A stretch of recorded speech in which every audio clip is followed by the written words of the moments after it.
Hello everyone, welcome to another edition of The Verdict. This Monday, Angus McNay enjoying some richly deserved time away, so looking forward to standing in and reviewing 7 races from across the last 7 days on racing TV, spread across a couple of different countries as well. And the first place we will start is Naas last Monday. It was a big bank holiday card. They had a very valuable race, but there was also a notable maiden earlier in the card. It was run over a mile.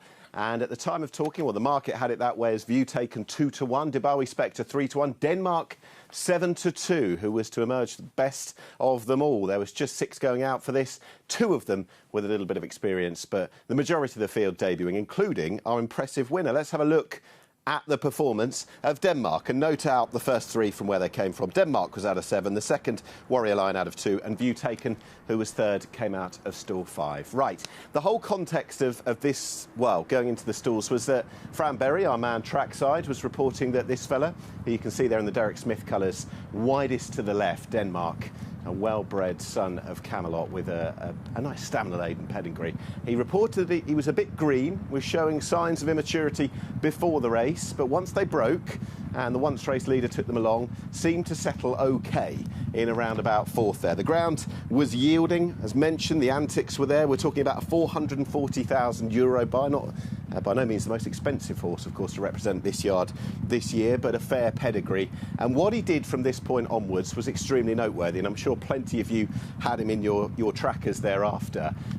We are talking about a horse now who's got early quotes, very early quotes of 20-1 for next year's Kazoo Derby at Epsom. Obviously, a lot of waters to cross under a lot of bridges before then, but this was quite taking what he did. Seemed to be tracking through OK. The second, the third and the fourth, as we see them at this point, they were to merge first, second and third at the finish of the race. They were all debuting. But from the 2 pole to the line, that was the most taking thing, I think, from Denmark, where that stamina really kicked in. Aidan O'Brien suggested afterwards they're going to take this gently quiet route, saying that he's a fine, big fella. That was the quote that came through. There's entries in the Futurity on the 20th of August, the Champion Juvenile, and, of course, the National Stakes. Just wonder whether they're going to want to keep him to a mile, maybe a little bit further. You can see the tongue lolling out to one side. There's immaturity, but there's definite talent. And after the line as well, Ryan Moore, I'm not sure exactly what happened, whether it was something on the path, but the horse, pretty happy with what he'd done on the track, got rid of the rider. He's got a big future, looking forward to this fella. There's immaturity, there's greenness, but you can see that apparent learning on the job as well. So very much looking forward to seeing what they go and do with Denmark. Ought to mention the others as well. Warrior Line in second. Good introduction. There's probably more speed on the page for Warrior Line, son of the late, great Roaring Lion. The third, View Taken, was sent off favourite in a difficult race in the Jumpmont Silks. A difficult race to evaluate given the paucity of experience. Things run OK. And the 4th and 5th, who had that prior experience, have been left in the wake of Denmark and co. So I think we'll just watch this space. It sounds as though Aidan O'Brien, who'd know a horse of this kind of profile, wants to take the quietly route, not overface him this year. But Denmark has got stacks of talent based on that, but a fair bit of stamina as well to go forward with, and might just be that middle distance classic horse for next year. He went into my tracker, and I'm looking forward to seeing where we go with Denmark next.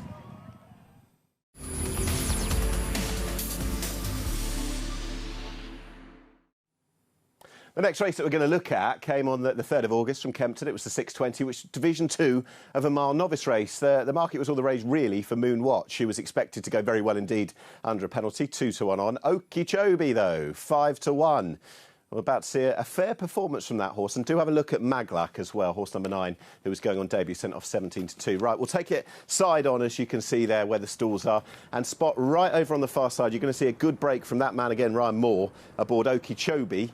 Who was running for the second time for Juddmonte. There you are, right over on the far side, those distinctive silks broke well. Actually, in contrast, maybe Moon Watch, who got a prominent position, just missed it a little bit. We'll talk about that horse in a few moments' time, but I think this was a good ride from Ryan Moore. The overall time of this race, well, it wasn't flashy, but it was ever so slightly quicker than what Calf Star had done half an hour earlier in the previous division of this. But I think this was a good ride from Ryan Moore. The win had not been seen, Okeechobee, who actually went and won pretty impressively, settled in third there. And when the camera cuts, there you are, you can see that from the wide draw, he got right across the rail to the position he wanted. And the winner hadn't been seen since debuting at Wolverhampton in April, showing ability, but also showing an experience. So the time since, the benefit of that first run, clearly not lost on him.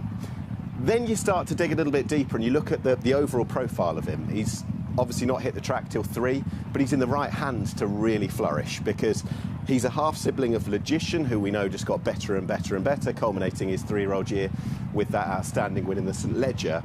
And it's a pedigree that Beckhampton, the Charltons, are going to know all about, because this is out of Scuffle, who they had, and Scuffle herself, a half-sibling of Bated Breath and Cityscape. Yeah, faster horses in the case of Bated Breath, but horses who notably developed over time, got better over time. So the fact that this lad's only having his second start as a 3-year-old at the beginning of August, I don't see that as a negative. I think, despite the fact there's no big entries, watch the way that he's pulled away.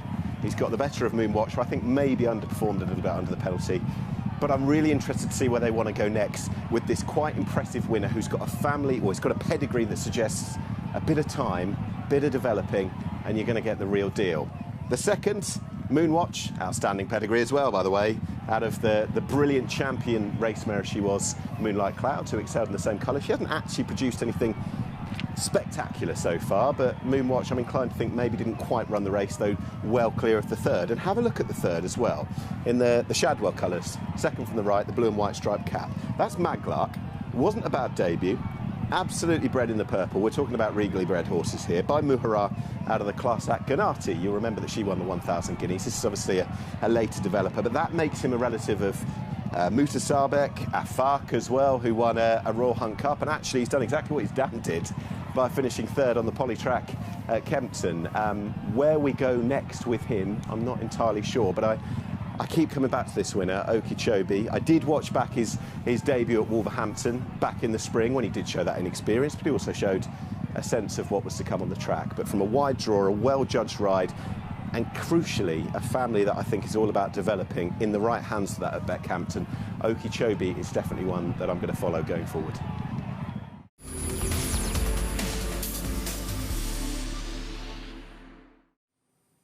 Right, going to have a look at the 6:36 at Sandown on Thursday night. It was a maiden for the 2-year-olds. It was run over a mile. Desert Order 10-11, Arrest 6-4, High Honour 10-1, and then there were much bigger prices, which includes 40-1 about New Dayrell, who was to run a really good race actually on debut for the Muir Grassic team. We'll take it back to the start and have a look at where they came from. You're going to see Arrest, who was the winner in the Juddmonte Silks out of 8, in the Godolphin Blue, Desert Order, who was second out of 2, and New Dayrell, spot the horse in 1 because he was to shape this race. We'll take it from right at the start and see the horse in 1 in the inside. We've seen the inside draw. We've seen horses like Data Protection run well for this set of connections, and was a little bit green beforehand, a little bit over-exuberant, and rightly so, allowed to bowl out on the front end. And actually, it was only the front 2 in the market that caught him, and he was way clear of the 4th as well. So this rate's a good debut. But let's focus on the first 2. The Juddmonte Silks Arrest, you can see there, 2 back from the leader, and pursuing the leader, that was Desert Order. The reason I wanted to highlight this race is obvious reasons, looking at the provenance of it. Too Darn Hot won it for John Gosden back in the day. Westover for this set of Connect, well, the owners, Juddmonte, won it last year. Of course, the brilliant winner of the Irish Derby, unlucky in the Derby this year. Both of the front 2 have come out and substantiated the form of 2 hot-looking races. Now, Arrest was stepping up from 7 furlongs to the mile and has really boosted that form from Nostrum, who, of course, beat this horse on debut at Sandown over the 7 furlongs. It was form that was boosted as well over the weekend with Bateman's Boy winning at Haydock, so suddenly Nostrum's form looking smarter. It did look at a point as though Arrest, who was running a little bit green, might actually struggle to get past the Godolphin horse, but he didn't. He knuckled down where it mattered, and actually I think he might want to shake cosily. The Godolphin horse just edged out to go past the leader at this point. That was Desert Order. Now, his third to the impressive Epictetus, another for Jonathan Thady Gosden at Newmarket's July meeting. That form is working out really well. I think both of these horses are going to step into deeper company. Where they want to go, I'm not entirely sure. But it will be a case of surely the second picking up a maiden, and a maiden with a plum at some point, because he's shown enough form to go and win strongly.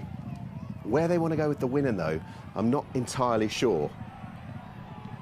He's come home in a finishing speed percentage of 108.40. They've had the pace-setting New Dayrell take them along, give them that target by which to finish. And though the winners run a little bit green, he's obviously got a fair old future. New Dayrell running well, having that lead. The clock perhaps not suggesting that he was overdoing it, and you can see there that he's finished well clear of the fourth on the day, and for a horse that was quite buzzed up beforehand, I think it was a good run. But these are two horses that you'd want to really take note of going forward. The ever strong yard of Charlie Appleby's Desert Order, the representative.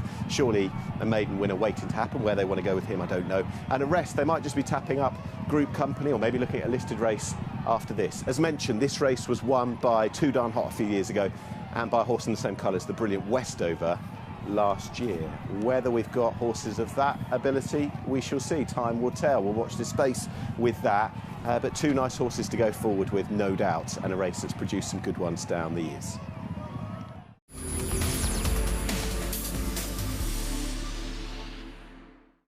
Next race we're going to look at Friday night, another of a sequence of strong meetings on the July course, certainly for promise on Friday nights gone by. In fact, last week we looked at a couple of horses coming from the Friday night card. We're going to do so again, and it was the 6:35, which was a newcomer's maiden. The ground again, 30 mil applied in the week to maintain good to firm. We've just had no rain whatsoever.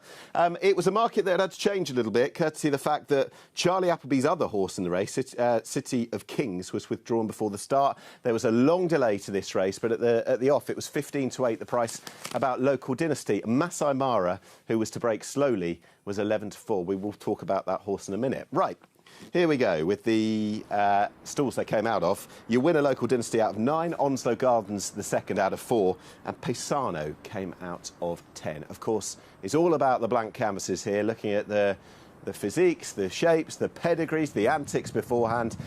And as you can see there, the Godolphin horse led away behind. This was a race that had a fair delay, so some of these would have been entitled or forgiven for boiling over a little bit. But the winner didn't, it didn't seem. Certainly didn't affect him at the end of the race. That was Local Dynasty, who proved well on top on the day. He's got a future. The overall time, look, they haven't gone overly quick in the early stages. You can see that. The clock said that as well. The overall time was not strong at all. And compared to the other 7 furlong races on the day, some of them not run at a great level, it wasn't a good time necessarily, but it was a good performance on debut. We're talking about a horse in the white cap there. Second from the right, just taking a lead, taking a bit of a shield, about to be switched out to go and win his race by Dubawi out of Really Special. Followers of UAE Racing will know her. She won on the dirt out at Maidan. She also had the ability to win on quick grounds, listed level, over a mile at Newmarket on the other course. The sectionals showed that he clocked the fastest through each and every one of the final 3 furlongs, just taking lengths and lengths out of his rivals. This is the point that he quickened up, head to one side, but on he went.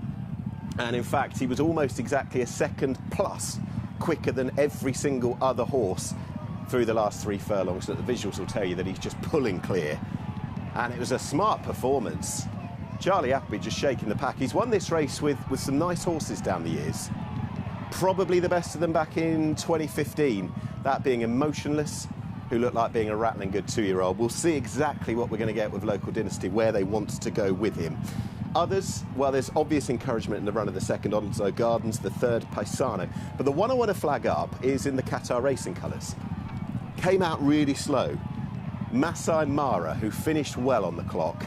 I'm going to keep with this horse wherever he goes next. There's real symmetry here, because actually the half-sibling, who was trained by John and Thady Gosden, was introduced in this very race last year, finished 6th, ran all right, and won second time up. Masai Mara finished 4th, ran all right despite a slow start.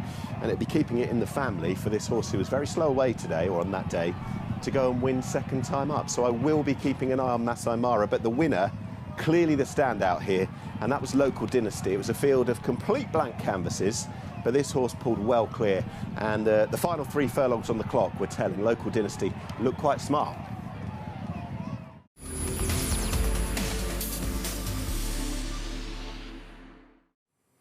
Right, a day later, same course, same distance, and it was a newcomer's fillies maiden. Elegant Charm was sent off even money for Godolphin. Jalapa, very well bred, 130. River Neva, 4-1. Bright Diamond, 10-1. Didn't run like a 10-1 shot, though. Let's have a look back at the performance of Bright Diamond, who broke from stall 5. You can spot those yellow silks. Liberalist from 1, who was a bit of a drifter.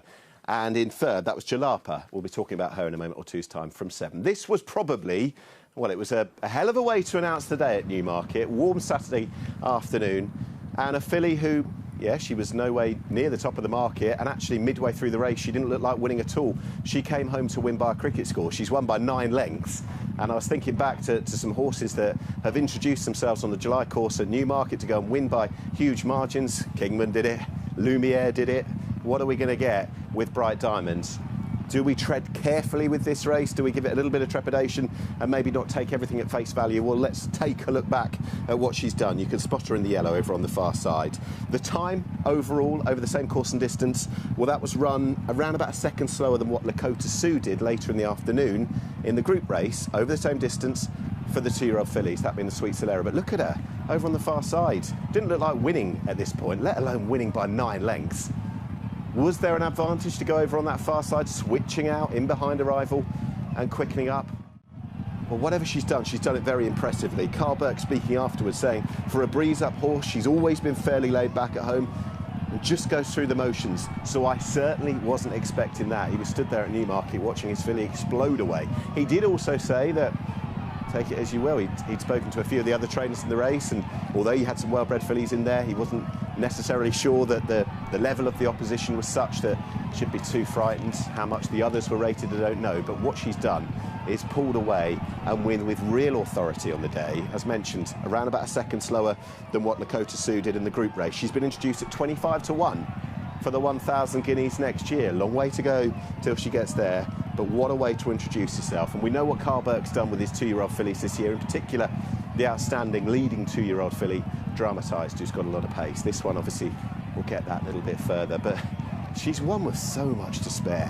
Horses she's beaten, they were all debutants. Liberalist second, daughter of the late great Pivotal.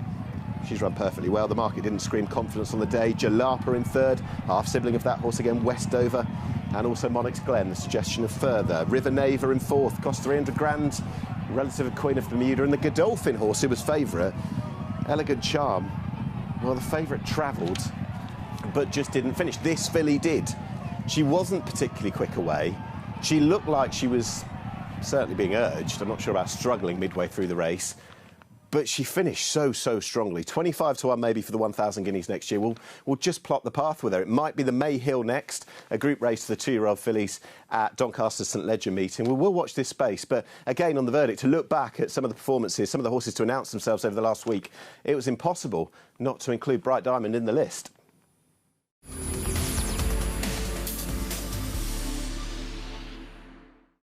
Right, we're going to have a look at a group race now and some older horses. The Betfred Rose of Lancaster, which was over 1 mile 2 and a bit at Haydock on Saturday afternoon. The ground officially good. Grocer Jack to follow up that brilliant Newbury win was 11 to 8. And Mart's 11 to 4. Very much coming to the boil. Passion and Glory 9 to 1. Intelligent 10 to 1. 14s and bigger the others, which includes Certain Lads, who was 25 to 1. We'll take it from the side on stalls angle as you'll see it, and the blue and white striped cap of Anmart. Well, the rider aboard Anmart, Jim Crowley, needs no introduction, of course. They have got a horse that's developing. He's coming to the boil. We haven't seen a lot of him. This was just the 9th start of his career. I'm not saying he's going to be the next Baid. Of course he's not necessarily, but he's going places. And this was the signature performance of his career. He's now 2 from 2 for the season, winning the John Smith's Cup last time. Slightly messy, but loads of winners have come out of that, and he's now gone on to travel very, very powerfully to beat the 118 rated Grocer Jack. Right, Maurice Diamond takes him along. Over on the far side is Peter the Great in the Oppenheimer Silks, who's been doing good stuff on the all-weather over at Chelmsford. This was different, taking them along, couldn't go the pace. Do spot the horse in fourth as well. That's Royal Champion. I'm keeping him in mind for when the ground hopefully turns a bit softer. Will it ever rain again? We don't know, certainly down south. But I'm keeping in mind for the autumn when the ground hopefully does turn. I think there's still a really good horse in there. But spot the blue and white striped cap. That is Anmart, who's travelling places. He's going places. The time was comfortably the best on the day. It was the quality race, and it was comfortably the best on the day. Where next, we don't know. But what was said afterwards, Owen Burrows looked a little bit blown away by what the horse had done. He said that Jim Crowley had suggested that coming from the really quick ground at York the time before to officially good ground, that little bit of juice underfoot just suited him.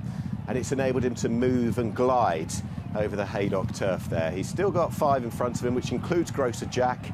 Grocer Jack, who'd, on this service, Angus McNay had put up on the verdict a few weeks ago as a huge performance when he won by a long way at Newbury. On that form, or on that run alone on what he clocked with the rating, he was the one to beat. But just look at the statuesque body language of Jim Crowley, second from the left aboard Anmar. There are no big entries, but they're going to have to shuffle the pack at this stage. There was talk of an Irish Champion Stakes afterwards, and it's probably nice to sort of punctuate what's going on with the visuals there with the quote from Owen Burrows. He said what surprised him was just how far the horse travelled on the bridle for. He's obviously really improving, and he's caught me by surprise just how quickly he's improving. Look at the way he's gone and won this. He's dispatched the 118 rated Grosser Jack. Certain lad who'd been placed in the race before, Royal Champion, might still make up into a pattern performer when the ground's a little bit softer, I don't know. But he's beaten them hands down. This is a massive performance. I really, really can't emphasise enough how impressed I've been by Anmar. 2 from 2 this season. He was backed at the back end of last year when he ran in the Cambridgeshire. And we've seen him this year really develop, taken the big handicap, a race that was messy but has produced loads of winners, and now he's taken his group race as well. Where next? Well, the sky's the limit to a degree. We don't know the limit of his ability. And he's representing a trainer in form at the moment, because Owen Burrows, yeah, the Shadwell dispersal and the slimming down, well, he's rocking about a 30% strike rate this season, doing extremely well. And over the last couple of days, had a winner at the Sky Bet Sunday Series, back at Haydock, had this fella, had Minzal run such a good race, of course, in the Prix Maurice de Geest at Deauville, the 6.5 furlong Group 1 sprint. But he'll be purring over where next for Anmar. They'll be sitting down, they'll be keeping him away from Baid, no doubt, because that horse is stepping up in trip. And the future's pretty blue at the moment. That was a good performance from Anmar in the Rose of Lancaster.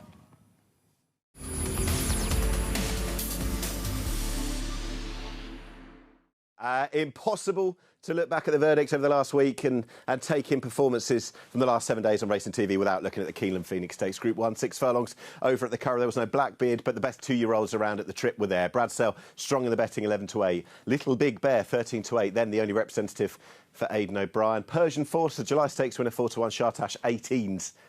And Apache Outlaw, 80-1. There's not much that can be said really about this performance other than just to recap everything maybe that we saw on Saturday and some of the quotes to come out of it, some of the reactions. This was a wow moment. Obviously from the start you can see there that Bradsell, the unbeaten horse going into this, 2 from 2, and a sparkling winner of the Coventry that have been stacking up courtesy of Persian Force and courtesy of Royal Scotsman winning at Goodwood. The money had come for the horse, Archie Watson's horse going over, but was on the back foot from that stage. That said, at a point, he'd obviously used up a few gears to get to the front, but I think he almost got to the front at one point. He had Persian Force just in front of him, but there's your winner. Little Big Bear, a 17th win in the Phoenix Stakes, the outstanding Aidan O'Brien, who'd scratched Blackbeard, and it was all about this fella. He's tanked along on the front end. The time was very, very strong indeed, and it was pretty much bang on, with similar weights as well. Pretty much bang on what Go Bears Go had done in the group race sprint over the same track and trip for the older horses earlier in the day, but this was about to be the time that Little Big Bear went whoosh. The horse that had won the Windsor Castle, we'd stepped up to 6.5 furlongs in the Anglesey Stakes, done that with a minimum of fuss. This was going to be his hardest test, but this is his best performance. Of that you can have no doubt whatsoever. By winning this by 7 lengths, this is the biggest winning margin in this race to the great, or since the great, George Washington back in 2005, who won it by 8 lengths. We'll talk about him in a moment. Have we got the next George Washington, the next horse to be able to do this race and then go and win the 2,000 guineas next May? Well, that is open to interpretation. We shall see. Andy Stevens on the Racing TV website running a good article that not many of Aidan's horses who win this go to the 2,000 guineas. Only George Washington completed the double. Where next with this horse? Is it going to be the Prix Morny, the Nunthorpe, which would be soon? I understand that he kicked a wall as well. I'm not sure whether it was pre or post race at the Curragh, so hopefully he's all okay. Maybe a little bit sore, Little Big Bear, but it didn't stop him. Or maybe wait for the National Stakes. Having a look back at the recent years, or back to the late 90s as well, the 16 winners prior to this fella that Aidan O'Brien had, who won the Phoenix, well, only 7 of them actually went to the National Stakes, so it's not a given that they all step up in trip to 7 furlongs next time out. I think they will with this horse, but in fact less than half of them have taken in the National Stakes after winning the Phoenix Stakes. But this horse has got abundant promise. Ryan Moore, Aidan O'Brien, they were rightly glowing after this. Have we got a classic horse for next year over the mile? We shall see. But the world is his oyster. The time was very, very strong. It's yet another win for Aidan O'Brien in this race. Bradsell was all the rage. He blew the start. I understand as well, listening to Gary O'Brien's interview or his coverage on Saturday, said that Richard Hannon had come across, trainer of Persian Force, and couldn't believe his horse, who they rate so highly, his July Stakes winner, had been brushed aside by any horse, and Little Big Bear did it by 7 lengths, which is the biggest winning margin in that race since 2005. I think it will be the National Stakes next, as he looks to emulate the likes of Holy Roman Emperor, Master Craftsman, and of course the late great George Washington. But what a performance with which to finish. The time was strong, the visual was strong, the performance and the form is strong as well. That despite Bradshaw being slow out of the stalls. That was an awesome performance from Little Big Bear, who is our leading 2-year-old. Of that, you can have no doubt. I'm just going to scratch through some of the horses that we've seen, or some of the performances over the last half an hour or so. Denmark, maybe we've got a Derby performer next year. Lots of stamina in the pedigree, and we'll watch this space of what they want to do with him. Okeechobee, keep in mind, a horse with a pedigree that Beckhampton know all about, and one who should be getting better with time as well. Arrest, and also the second in that particular race, they look quite smart. And also the 2-year-olds who on debut strutted their stuff at Newmarket Friday night and Saturday afternoon. That was Local Dynasty for Godolphin for the boys, and Bright Diamond, who won by 9 lengths on Saturday for the fillies in that newcomers race. Well, Carl Burke was slightly taken aback by what she did. I think we all were, so we will watch whether it will be the Mayhill next. But hopefully plenty of strong races to take a look back over the last 7 days. Plenty of variety and a number of horses to put into your racing TV trackers. It'll be Angus McNay back next week after his well-earned break. But I've enjoyed the verdict. Hope you did too. And we'll see you again soon.